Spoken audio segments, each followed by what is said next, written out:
چې په دې ملک پاکستان کې کوم بوډا بیان کړو د پنځپیر شیخ القرآن رحمت الله علیه تاسو ورته نږدې دعاګانې به ورته کوئ چې کومو علاقو دا خبره نه ده قبوله کړې دا خبرې نه ده اورېدلې د هغې ذهن کې چا غلطې خبرې وردن نه کړي پراپیګنډې وردن نه کړي دي دا خلک د قرآن او د سنت د اهل حقو نه متنفره کړي دي ورشي د ښځو کمیسونه د ښځو بنینونه یې راغستي یا پردو سړو ته وړي ویل ته سړی د ښځو دا کمیس بویي او جادو معلوموي الله اکبر کبیره ډېره بې حیایي نه ده محترمو د مسلمان او د پښتون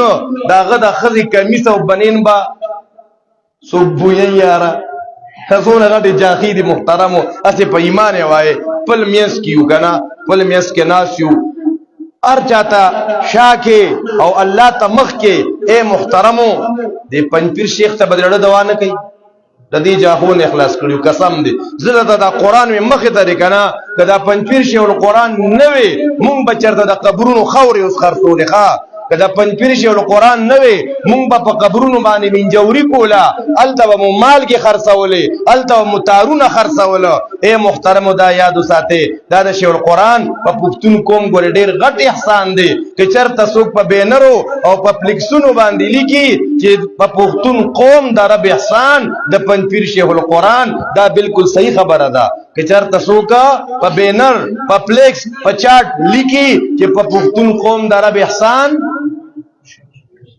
تاسو داسې غلی شوئ یار که چېرته څوک په بینر په سټیکر په یو فلیکس باندې په والچاکینګ باندې هغې لیکل کوي چې په پښتون قوم د رب احسان د پنځپیر شیخ القرآن ګوره احسان فراموشي به نه کوو محترمو دې غریب هم کیدی شي که نه دې کمزور هم کیدی شي خو دې ګوره د چا احسان نشي هېرولی ښه قسم نه دی خو په موږ باندې غټ احسان دی یاره